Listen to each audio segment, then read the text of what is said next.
74. USA, end of 1895. My dear Rakhal, just now I got your letter and was glad to go through it.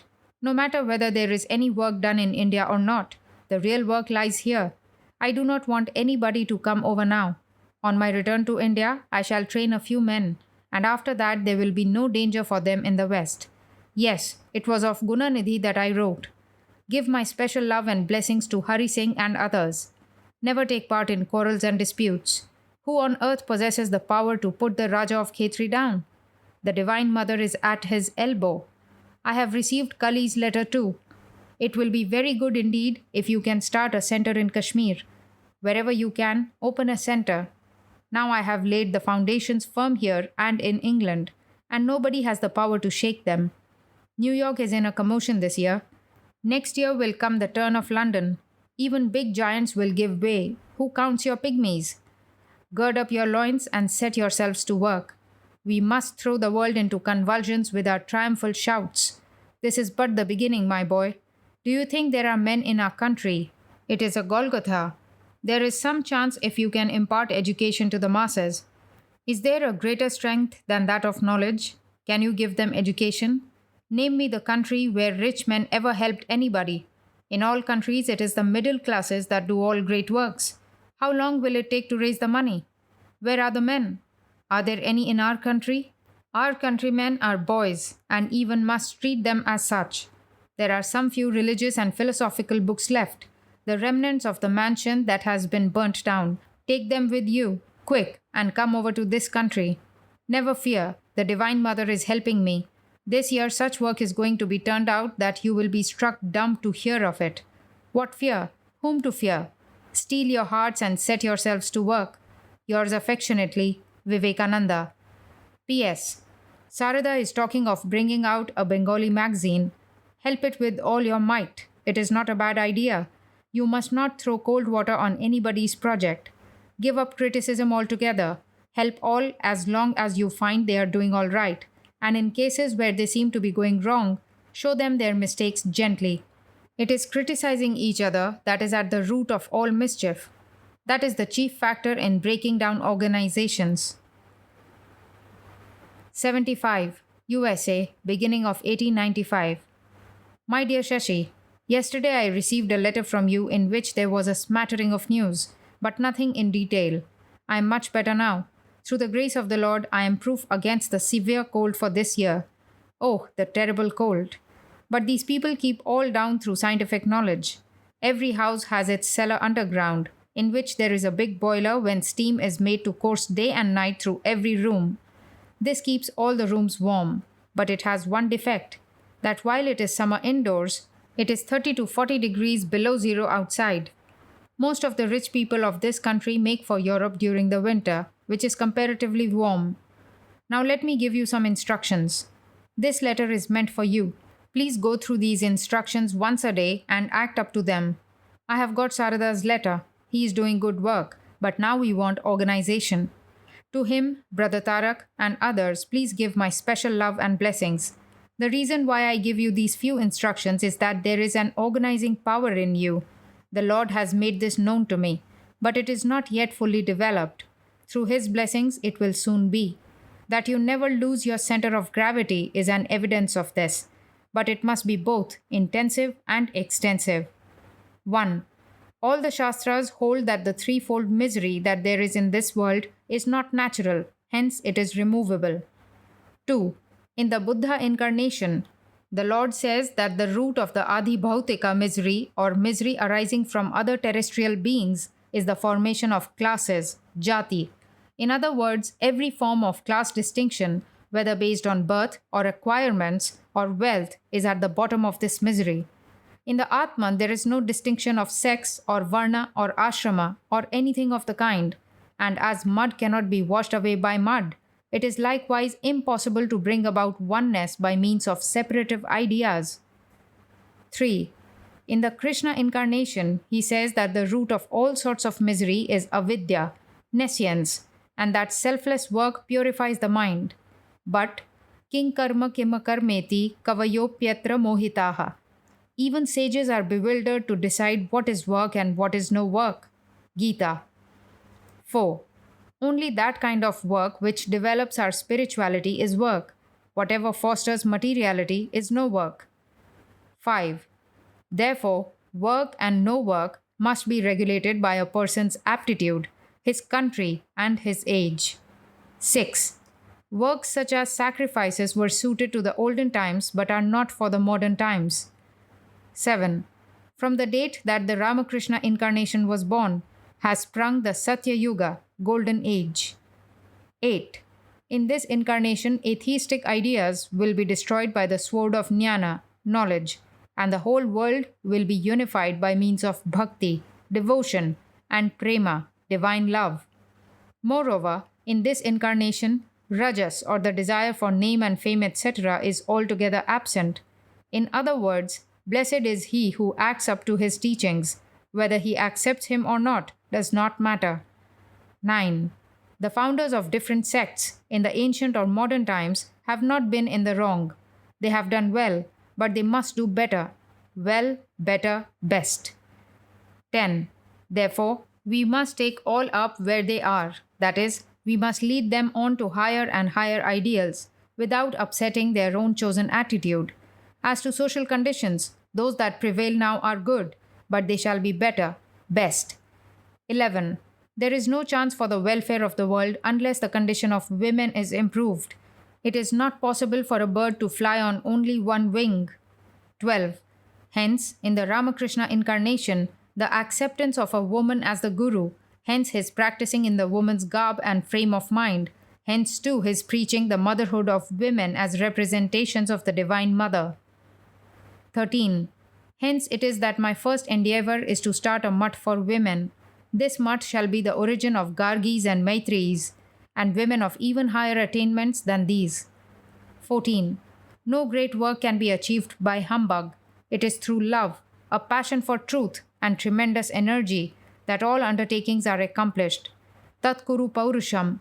Therefore, manifest your manhood. 15.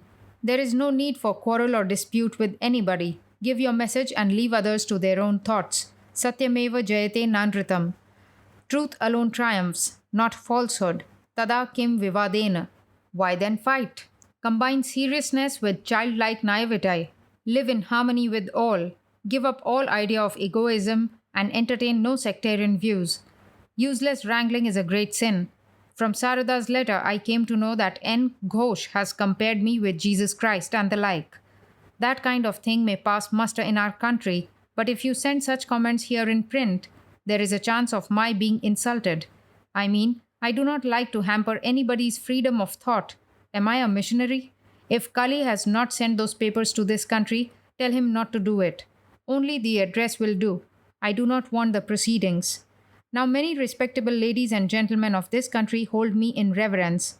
The missionaries and others of that ilk have tried their utmost to put me down, but finding it useless have now become quiet. Every undertaking must pass through a lot of obstacles. Truth triumphs if only one pursues a peaceful course. I have no need to reply to what a Mr. Hudson has spoken against me. In the first place, it is unnecessary, and secondly, I shall be bringing myself down to the level of people of Mr. Hudson's type. Are you mad? Shall I fight from here with one Mr. Hudson? Through the Lord's grace, people who are far above Mr. Hudson in rank listen to me with veneration. Please do not send any more papers. Let all that go on in India. It will do no harm. For the Lord's work at one time there was need for that kind of newspaper blazoning. When that is done, there is no more need for it. It is one of the attendant evils of name and fame that you can't have anything private.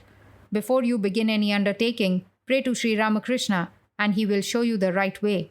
We want a big plot of land to begin with, then building and all will come. Slowly our mutt is going to raise itself. Don't worry about it. Kali and all others have done good work. Give my love and best wishes to all. Work in unison with the people of Madras, and let someone or other amongst you go there at intervals. Give up forever the desire for name and fame and power. While I am on earth, Sri Ramakrishna is working through me. So long as you believe in this, there is no danger of any evil for you. The Ramakrishna Panthi, Life of Sri Ramakrishna in Bengali verse, that Akshaya has sent is very good, but there is no glorification of the Shakti at the opening which is a great defect. Tell him to remedy it in the second edition. Always bear this in mind that we are now standing before the gaze of the world, and that people are watching every one of our actions and utterances. Remember this and work. Be on the lookout for a site for our mutt. If it be at some little distance from Calcutta, no harm. Wherever we shall build our mutt, there we shall have a stir made. Very glad to learn about Mahim Chakravarti. The Andes have turned into the holy Gaya, I see. Where is he? Please give him, S.J. Bijoy Goswami, and our other friends my cordial greetings. To beat an opponent, one needs a sword and buckler, so carefully learn English and Sanskrit. Kali's English is getting nicer every day, while that of Sarada is deteriorating. Tell Sarada to give up the flowery style. It is extremely difficult to write a flowery style in a foreign tongue. Please convey to him 100,000 bravos from me. There's a hero indeed. Well done, all of you. Bravo, lads. The beginning is excellent. Go on in that way.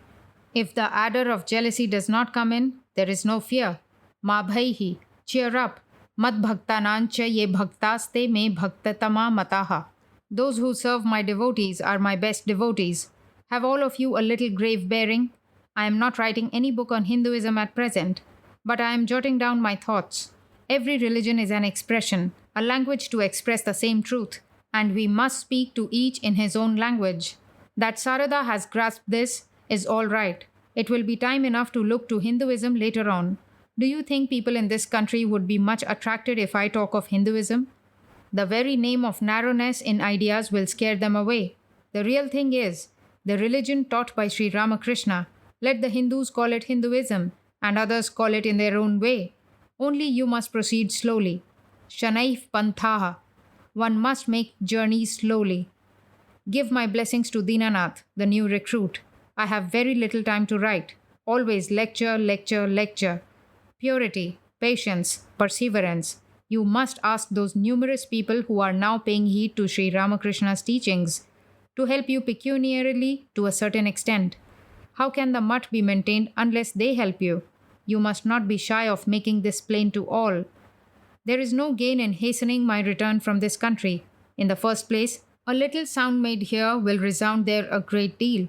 Then the people of this country are immensely rich and are bold enough to pay, while the people of our country have neither money nor the least bit of boldness. You will know everything by degrees. Was Sri Ramakrishna the savior of India merely?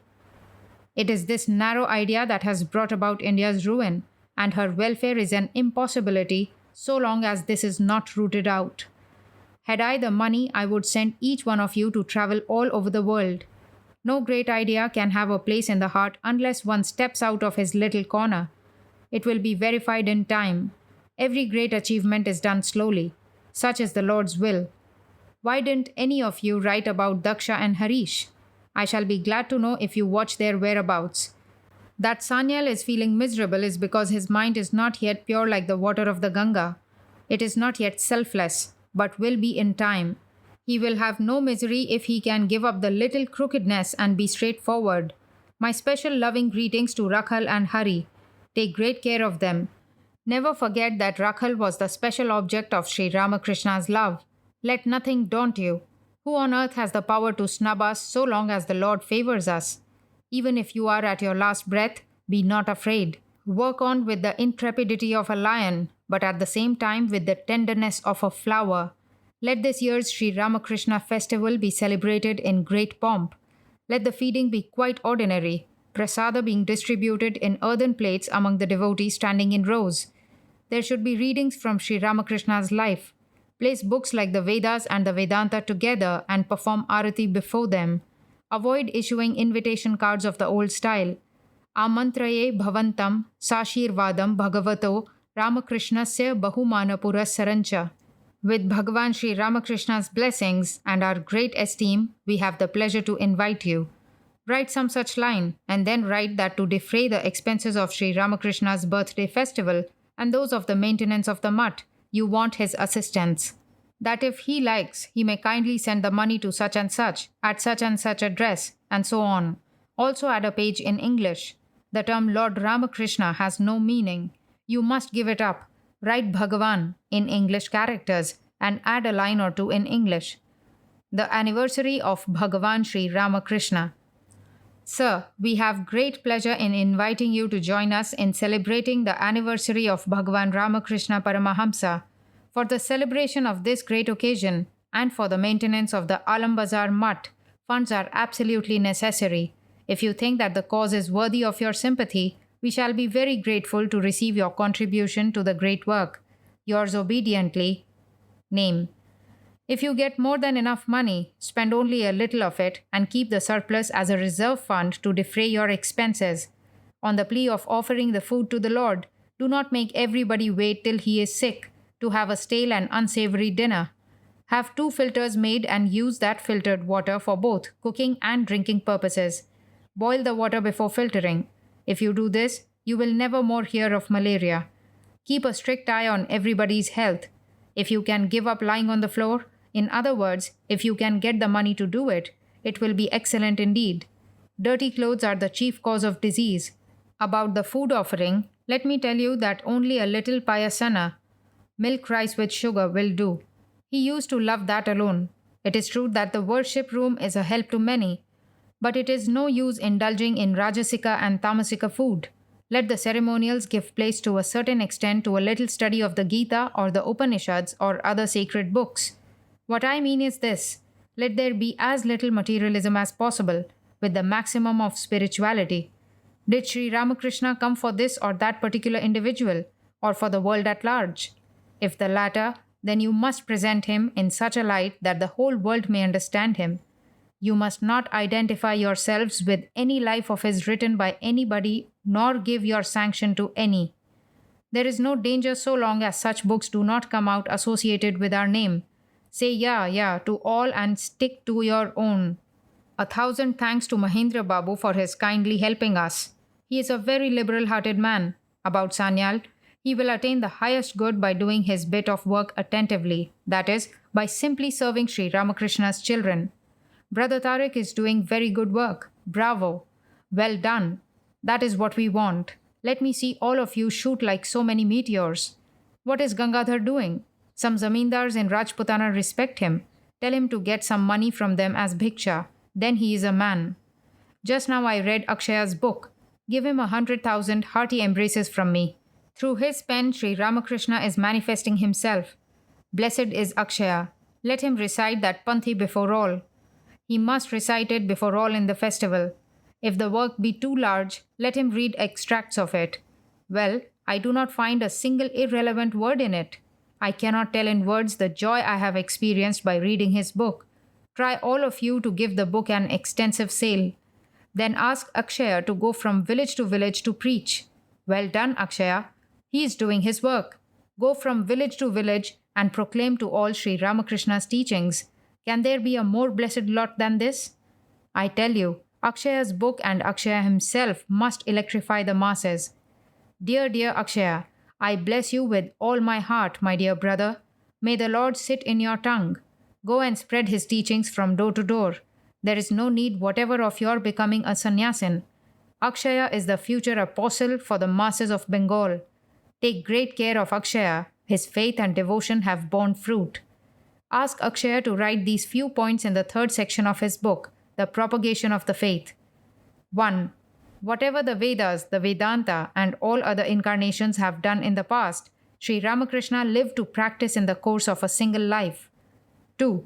One cannot understand the Vedas, the Vedanta, the incarnations, and so forth without understanding his life, for he was the explanation. 3. From the very date that he was born has sprung the Satya Yuga, Golden Age. Henceforth, there is an end to all sorts of distinctions, and everyone down to the Chandala will be a sharer in the divine love. The distinction between man and woman, between the rich and the poor, the literate and illiterate, Brahmins and Chandalas, he lived to root out all. And he was the harbinger of peace, the separation between Hindus and Mohammedans, between Hindus and Christians. All are now things of the past. That fight about distinctions that there was belonged to another era. In this Satya Yuga, the tidal wave of Sri Ramakrishna's love has unified all. Tell him to expand these ideas and write them in his own style. Whoever, man or woman, will worship Sri Ramakrishna, be he or she ever so low, will be then and there converted into the very highest. Another thing, the motherhood of God is prominent in this incarnation. He used to dress himself as a woman. He was, as it were, our mother, and we must likewise look upon all women as the reflections of the mother. In India, there are two great evils: trampling on the women and grinding the poor through caste restrictions. He was the savior of women, savior of the masses, savior of all, high and low.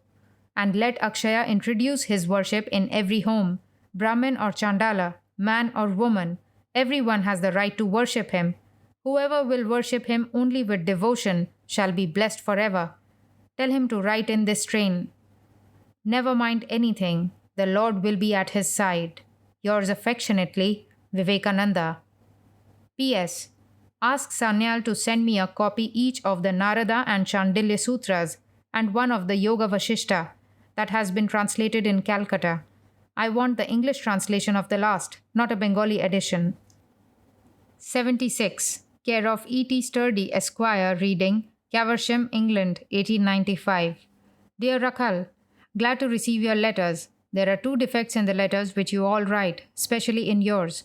The first is that very few of the important points I ask are answered. Secondly, there is unusual delay in replying. I have to work day and night, and am always whirling from place to place besides. These are countries where the people are most luxurious, fashionable folk, and nobody would touch a man who has but a speck of dirt on his body. I hoped that somebody would come while I was still here, but as yet nothing has been settled, I see. Business is business. That is, you must do everything promptly. Delay and shuffling won't do. By the end of next week, I shall go to America, so there is no chance of my meeting him who is coming. These are countries of gigantic scholars. Is it a joke to make disciples of such people? You are but children and talk like children. Only this much is needed, that there should be someone to teach a little Sanskrit, or translate a bit in my absence, that's all. Why not let Girish Babu visit these lands? It is a good idea. It will cost him but 3,000 rupees to visit England and America and go back. The more people come to these countries, the better. But then it sets my nerves on edge to look at those who don hats and pose as sahibs, black as chimney sweeps, and calling themselves Europeans. Why not wear one's country dress, as befits gentlemen? Instead of that, to add to that frightfulness of appearance, good heavens! Here, as in our country, one has to spend from one's own pocket to give lectures, but one can make good the expenses if one lives long enough and makes a reputation. Another thing, my incessant lecturing tours are making my constitution very nervous, causing insomnia and other troubles. Over and above that, I have to work single-handed. It is no use depending on my countrymen. No one in Bengal has hitherto helped me with a penny, nor has a single soul stepped forward to my assistance. Everybody in this world seeks help, and the more you help him, the more he wants. And if you can do no further, he will call you a cheat. I love and trust him. He will be free from disease through the Lord's grace. I take all his responsibility. Yours affectionately, Vivekananda. 77. Care of E.T. Sturdy, Esquire, Highview, Caversham, England, 1895. Dear Shashi, I am in receipt of Rakhal's letter today. I am sorry to hear that has suffered from gravel. Most probably it was due to indigestion. Gopal's debts have been cleared. Now ask him to join the monastic order. The worldly wise instinct is most difficult to root out. Let him come and work in the mutt. One is apt to imbibe a lot of mischievous ideas by concerning oneself too long in worldly affairs. If he refuses to take the monastic vow, please tell him to clear out. I don't want amphibious type of men who will be half monks and half householders. Hara Mohan has coined a Lord Ramakrishna Paramahamsa, I see. What does he mean? English lord or duke? Tell Rakhal let people say whatever they will. Men who wrongly criticize are to be treated as worms, as Sri Ramakrishna used to say. Let there be no disparity between what you profess and what you do. Also eschew the very name of Jesuitism. Was I ever an orthodox, Pauranika Hindu, an adherent of social usages? I do not pose as one. You will not have to say things that will be pleasant to any section of people. You must not so much as notice what the Bengalis say for or against us. They could not do a pennyworth of service to him whose birth has sanctified their country where the primary laws of health and sanitation are trampled. And yet they would talk big. What matters is, my brother, what such men have got to say. It is for you to go on doing your own work. Why look up to men for approbation? Look up to God. I hope Sharath will be able to teach them the Gita and the Upanishads and their commentaries somehow, with the help of the dictionary. Or is it an empty vairagya that you have? The days of such vairagya are gone. It is not for everyone, my boy, to become Ramakrishna Paramahamsa. I hope Sharath has started by this time. Please send a copy of the Panchadashi, a copy of the Gita with as many commentaries as possible, a copy each of the Narada and Chandilya Sutras, published in Varanasi, a translation, good, not worthless, of the Panchadashi, if it is available, and the translation by Kalivara Vedanta Vagisha of Shankara's commentary. And if there be any translation, Bengali or English, by Shrish Babu of Allahabad, of Panini's Sutras, or the Kashika Vritti, or the Pani Bhashya, please send a copy of each. Now just tell your Bengalis to send me a copy of the Vachaspatya dictionary, and that will be a good test for those tall-talking people. In England, religious movements make very slow progress. These people here are either bigots or atheists, and the former again have only a bit of formal religion. They say, patriotism is our religion. That is all. Send the books to America, care of Miss Mary Phillips, 19 West 38th Street, New York, USA. That is my American address. By the end of November, I shall go to America. So send my books, etc. there. If Sharath has started immediately on your receipt of my letter, then only I may meet him. Otherwise not. Business is business, no child's play. Mr. Sturdy will see to him and accommodate him. This time I have come to England just to probe a little. Next summer I shall try to make some stir. The winter after that, I shall go to India. Correspond regularly with those who are interested in us, so as to keep up their interest. Try to open centers in places all over Bengal. This much for the present. In my next, I shall give you more details. Mr. Sturdy is a very nice gentleman, a staunch Vedantist, and understands a smattering of Sanskrit. It is with a good deal of labor that you can do a little bit of work in these countries, a sheer uphill task, with cold and rain into the bargain. Moreover, here you must support yourself and do your labor of love. Englishmen won't spend a penny on lectures or things of that sort. If they do come to listen to you, well, thank your stars, as is the case in our country. Besides, the common people here do not even know of me now. In addition to all this, they will give you a wide berth if you preach God and such things to them. They think this must be another clergyman. Well, you just patiently do one thing. Set about collecting everything that books, beginning with the Rig Veda down to the most insignificant of Puranas and Tantras, have got to say about creation and annihilation of the universe, about race, heaven and hell, the soul, consciousness and intellect, etc., the sense organs, mukti, transmigration and such like things. No child's play would do. I want real scholarly work. The most important thing is to collect the materials. My love to you all. Yours affectionately, Vivekananda.